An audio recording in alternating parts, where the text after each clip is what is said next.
Albert Einstein. Esse nome virou sinônimo de gênio, e o rosto dele um ícone do nosso tempo. Mas como é que um jovem imaginativo, rebelde e até meio insolente se tornou a mente que simplesmente redefiniu o nosso universo? Bom, bora entender essa história. Para a gente entender o cientista, a gente tem que conhecer a pessoa por trás, né? E olha, nada define ele melhor do que essa filosofia que ele escreveu numa carta para o filho. Para o Einstein, o movimento não era só um conceito da física, era a própria essência da vida. E essa imagem aqui, ela é perfeita para isso. Aqui a gente vê o homem por trás da frase. Ele não está num laboratório, mas está com um sorriso meio travesso, se equilibrando. Essa foto captura o espírito que moveu as maiores descobertas dele. Uma curiosidade que se divertia com o mundo e essa vontade constante de seguir em frente. Mas, a história dele não começa lá no topo, com toda a fama. A história dele, na verdade, explode. E num momento em que ninguém, mas ninguém mesmo no mundo acadêmico, prestava atenção a ele. Vamos voltar para o começo dessa revolução. 1905, guarda bem esse ano. Foi o annus mirabilis, o ano miraculoso de Einstein. Um momento de criatividade tão absurdo, mas tão absurdo, que mudou a física para sempre. E o responsável por essa reviravolta toda? Quem era?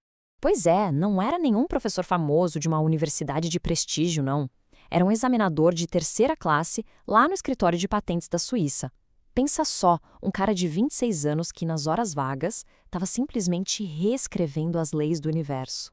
O que é realmente impressionante é o tamanho da coisa. Em um único ano, ele publicou uma série de artigos que fizeram de tudo. Provaram que os átomos existiam de verdade. Disseram que a luz se comportava como partícula. Depois ele foi lá e virou de cabeça para baixo tudo o que Newton tinha dito sobre espaço e tempo, com a teoria da relatividade especial. E, como se não bastasse, de quebra, quase como quem não quer nada, ele solta a equação mais famosa da história. E igual a mc ao quadrado. Tá, mas de onde saiu essa explosão de genialidade toda? A resposta está na essência dele. Ele não era só um cientista. No fundo, ele era um rebelde. Esse era o Einstein. O superpoder dele? Imaginação. Uma imaginação que não aceitava caixinha, sabe? Ele olhava para o que todo mundo aceitava como verdade e perguntava: ué, mas por quê? E essa atitude não era só na ciência, não. Definia o jeito dele de viver. E tem uma história da vida pessoal dele que é simplesmente sensacional. No meio da crise do primeiro casamento dele, com a física Mileva Maric, ele fez uma proposta, uma proposta de cair o queixo, que mostrava a confiança absurda que ele tinha no próprio trabalho. Pensa na audácia. Ele apostou o dinheiro de um prêmio Nobel que ele ainda não tinha ganhado por teorias que muitos cientistas achavam radicais demais.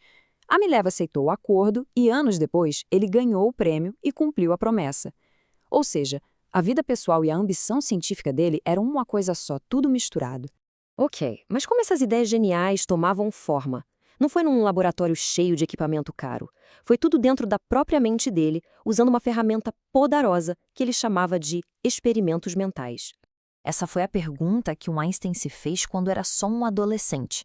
Ele ficou imaginando como seria e percebeu que as leis da física da época simplesmente não fechavam a conta.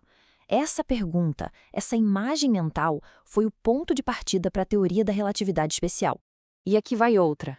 Ele imaginou que dentro de um elevador fechado seria impossível saber a diferença entre estar acelerando ou estar parado sob o efeito da gravidade. Ele chamou isso de o pensamento mais feliz da minha vida. E esse salto de intuição levou à teoria da relatividade geral, uma das criações mais bonitas da ciência. Só que a história do Einstein tem uma virada de roteiro, uma ironia daquelas. O grande revolucionário, o cara que derrubou 200 anos de física, se tornou o principal opositor da revolução científica seguinte. E o mais doido, uma revolução que ele mesmo ajudou a começar. É como se fossem dois Einsteins. Por 30 anos, ele foi uma força da natureza, derrubando certezas. Mas, nos 30 anos seguintes, ele se entrincheirou, resistindo à mecânica quântica, com aquele mundo de probabilidades e incertezas. Aquele mesmo instinto que o levou a procurar um universo harmonioso e unificado foi o que o impediu de aceitar um universo baseado no acaso. Essa frase famosa resume perfeitamente o que ele pensava. Para o Einstein, a física tinha que revelar uma realidade objetiva, previsível, elegante. A ideia de que o universo, lá no seu nível mais fundamental, fosse governado pela sorte era algo que ele nunca conseguiu engolir. Mas no fim das contas, mesmo com essa teimosia toda, o universo que a gente vive hoje é, sem dúvida nenhuma, o universo de Einstein. As ideias dele não ficaram só nos livros, elas são a base do nosso mundo moderno. As digitais dele estão em todo lugar, desde a energia nuclear, que veio daquela equação famosa, até os lasers e as células fotoelétricas, que nasceram do trabalho dele sobre a luz. A tecnologia que define o nosso século tem uma raiz direta nas revoluções que ele começou lá naquele escritório de patentes. No final, ele continua sendo essa figura única, um rebelde respeitoso, um solitário sereno que tinha fé numa ordem cósmica que guiava tudo. O trabalho dele continua a definir a nossa compreensão de tudo, do infinitamente pequeno ao imensamente grande. E isso deixa uma pulga atrás da orelha, né? O grande poder do Einstein veio da vontade dele de desafiar o que era considerado inquestionável. Então fica a reflexão. Quais são as certezas do nosso tempo que estão só esperando por uma mente rebelde e curiosa para questionar?